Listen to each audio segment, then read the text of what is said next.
It's showtime, folks. Absolute cinema, baby. Hawks Tampa preview. We're switching up this time. We're going to do it the night before. Might not get a lot of views tonight, but hopefully it'll be a morning drop. I just thought I'd give it a little more time to breathe before the game. It's a little experiment, if you will. I've mostly been dropping the pre-games in the morning, but I thought this time we'll drop it the night before. Also because withdraw, man. Hawks withdraw. 3 days without Blackhawks hockey. Last played Sunday. We're finally playing tomorrow, Thursday, 5:45 Central versus Tampa. Utter woke nonsense. Utter woke nonsense what the NHL schedule makers are doing. Making us wait 3 days to watch the 2025 Blackhawks play. It's a complete travesty. It's a crime, and the people responsible for it should be locked up. In all seriousness, no, it's exciting. I mean, this Blackhawks team, for the first time since Connor Bedard's debut 2 years ago, is above 500.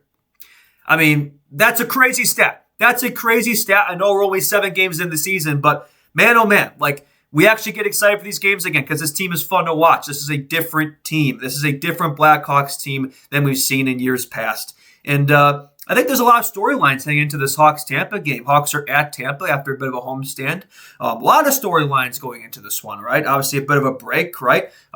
Number one, I think Jeff Blashill returned to Tampa. Obviously, he was the assistant coach for 3 years there under John Cooper, 22-23 season, the 24-25. So he learned from the best. John Cooper, one of the best coaches in the NHL, maybe the best coach in the NHL, 2-time Stanley Cup champion of the Tampa Bay Lightning, Jack Adams winner, longest tenured coach in the NHL. And I mean, based on what we've seen so far, Blashill has clearly learned a ton from him. I mean, he looks like a different coach based off his time with Detroit. He's come a long way. So, again, it could have just been an early season bump. It could be. But, I mean, so far with the systems and the way everyone's looking, the way the team's looking, the way everybody's in sync, like, I think so far you got to give Blashill a ton of credit for that. So, I think he's going to be very motivated to win this one, right? I'm sure Cooper will be too. He doesn't want his former assistant beating him, right? So, and Tampa's they've not got off to a good start, man. It's kind of both teams that kind of got off to opposite starts to what you expect.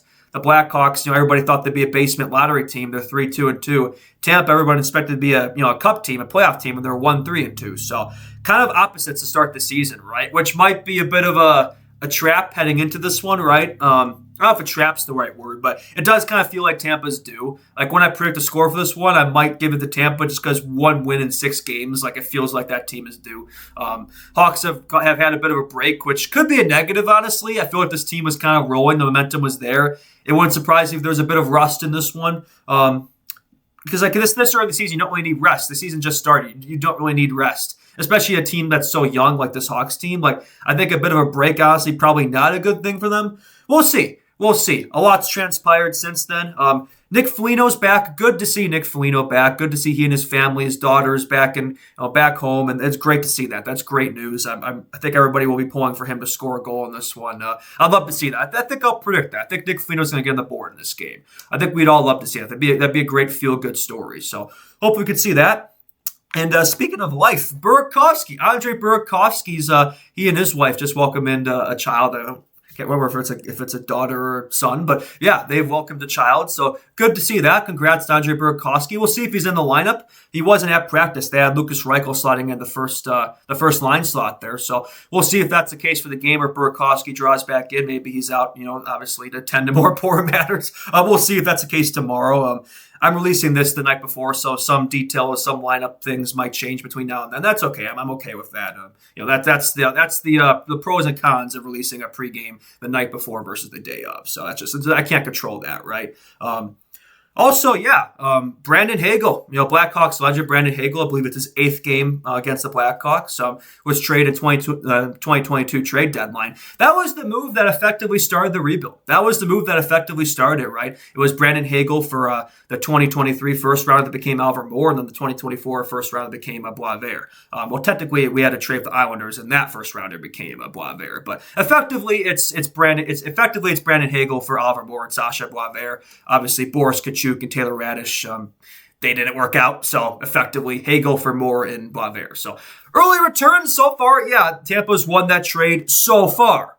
I think this could still go down as a win-win. I think it still can. I think Alvin Moore, based on what he's doing in Rockford and what he's done in his limited NHL stints, I think he's going to be a special player. I don't know if he's going to be an elite player, but I think he's going to be a really strong, second line, 50-point guy, strong at both ends of the ice, right? Good all-around player. And I think Boisvert has that similar type of potential. Like, I don't know if he's going to be a star either, but I think he's going to be a player. He's going to be a middle six, maybe even top six guy, right? So if you combine what, Moore and Boisvert can become, it could be equivalent or more to what Brandon Hagel has done in Tampa. Although, to be fair, I don't think many of us would have expected Hagel to be a 90-point player. I mean, I loved Hagel his time at the Hawks. Great work ethic, right? Never thought he'd be a 90-point player. So that's props to him, right? He's fitting really well in Tampa. But the playoff success hasn't been there, though. I mean, they won back-to-back cups in 2020, 2021, the COVID seasons. They made it to the finals in 2022, which was his first half season with Tampa when he was traded there at the deadline.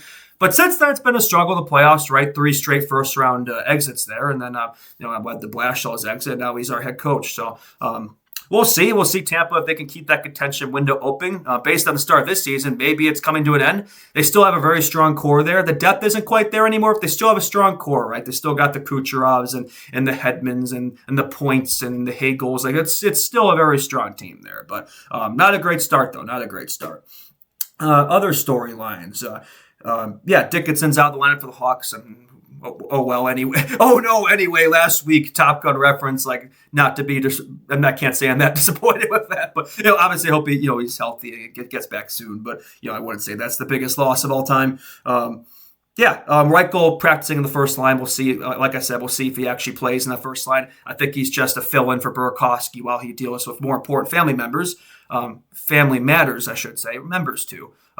So we'll see if that changes on game day. And if Burakovsky does draw back in the first line, where does Reichel go? Is he a scratch? Like, is he in the bottom six somewhere? The way he's played, he shouldn't be a scratch. He should be playing. I'd rather see Lucas Reichel in this lineup than, Sam Lafferty. So we'll see what happens there. Slager back too. I forgot to mention that last game Slager returned, so good to see him back.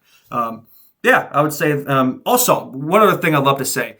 Love the Blackhawks Top Gun arrival. I mentioned that in the last vid, but I just want to mention that again. I completely missed the point there. They're playing the Tampa Bay Lightning, and they had the Top Gun arrival entrance. I guess maybe they're having the Halloween party soon. I don't know. Halloween's still a ways away. It's like a week away, but I know these teams tend to have their Halloween parties and stuff a bit before Halloween, so maybe that's coming up. I don't know. Long road trip, they might be doing that. I don't know, but that was really cool. That was really cool to see Artie. I have Artie in the thumbnail because he just looks so cool. With those Top Gun aviators and that old school pilot look, the Top Gun Maverick look. He just looks amazing. Looks like Artie Maverick Party Levshinov. I love the look. He definitely gained some aura points for that one, which you haven't seen my aura video. Check that one out. Definitely glazed Artie for his look in that one. We could get into the actual lines and stuff here. I'll just mention the lines that the Hawks are rolling in practice here, courtesy of Ben Pope. Reichel, Bedard, Bertuzzi in the first line. We'll see if Reichel is actually there or if Burakovsky draws back in that slot. That's to be determined for tomorrow. Teravainen, Nazar, Mikheyev in the second line. Doc Green, Donato in line 3, Slaggert, Foligno, Lafferty line 4. I imagine one of those 3 guys in the fourth line draws out if Burakovsky draws back in. Probably Lafferty because he's hardly played this year. Great to see Foligno back. Gotta mention again, great to see Foligno back and Slaggert as well, coming back from injury. So you'll have to see that. Defense, Vlasic, Rinzel, Kaiser, Levshinov, Grzelcyk, Murphy, so nothing's changed there. Crevier. It looks like they might be rolling 12 forward, 6D for the first time. We haven't seen that in a while. They've mostly been rolling 11 forward, 7D, so maybe that makes Crevier the scratch. That's what it looks like, it appears. That's a change, right? We'll see how that looks. And don't know the goaltender yet. I imagine it's going to be Knight. He's the best goalie in the NHL right now. They've had 3 days of rest. Why not just roll with Knight? He's 24 years old. He's young. I think he can handle the workload. The season just started. If a goalie's hot, stick with him, right? You can play Soda Bloom on Sunday, right? You can play Soda Bloom on Sunday. That's the thing, too. We wait 3 days to get back to Blackhawks hockey. Then we're going to have to wait another 2 after this. They don't play again until Sunday after this one. So it's weird, man. It's like you play every other day, then you go stretches at a time without any action. So very weird how the NHL schedule works. It's just not very balanced in that standpoint. So that's frustrating, but it is what it is. That's out of our control. So, and then the Tampa Bay Lightning's lines. These were their last lines in practice, so who knows if it'll be what they use for the actual game. But they got Gensel, Point, Goncalves on line 1. So, I mean, that's like the Three Dragons meme. You got Gensel, Point, and then, they got Polar Bear and Arlington, Texas up there. So I'm not really sure what's going on there. But, yeah, and then Hawks legend, Blackhawks legend Brandon Hagel on line 2 of Anthony Cirelli and Kucherov. I'm seeing a little asterisk on Kucherov. What's his deal? Okay, it looks like he's dealing with illness, but he might be playing, he might not, I don't know. But yeah, there's an asterisk next to Kucherov. Line 3, Bjorkstrand, Gjord, and Pontus Holmberg. Line 4, Douglas, Girgensons, and Chafee. Like this does not look like the same Tampa Bay Lightning team. Like I ever look at these Lightning rosters and they just be loaded with depth on every line. Now you look at it, it's like, okay, the top 6 is still good, and then there's a massive drop-off after that. So definitely not the same team.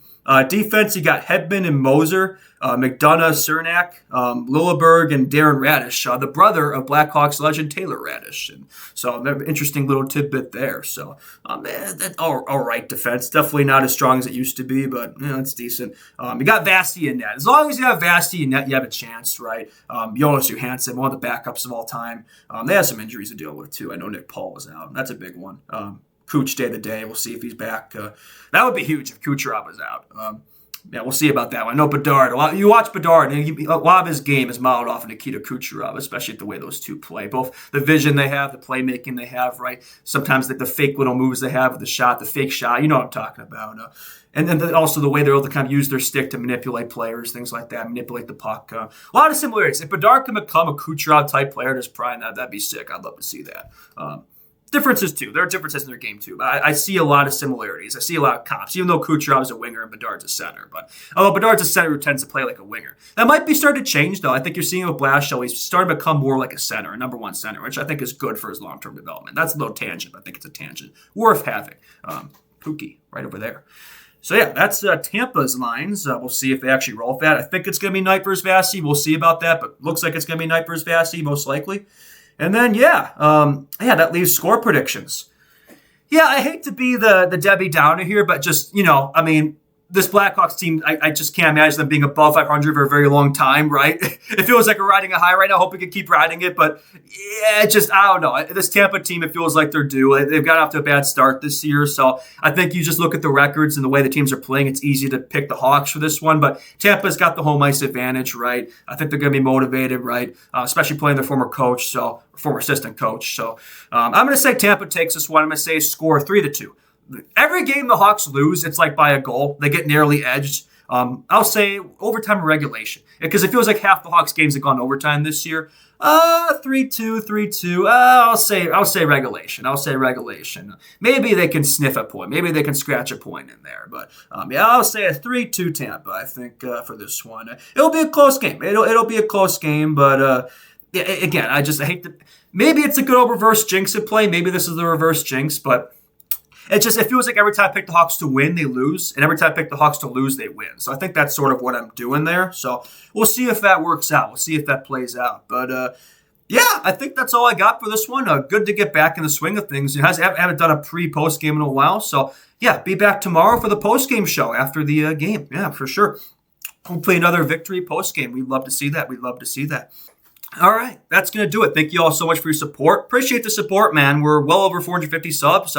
Again, hoping to get to 500 by Halloween. So if you could help me out there, share this video around, share it with friends, family, pets, whoever. Appreciate that a ton. Like the video, comment below. All that fun stuff, right? And follow me on all social media platforms. I appreciate that a lot. Thank you so much for the support, everybody. It means the world to me. And we will see you all in the next one. B-Hawks out. Bye-bye.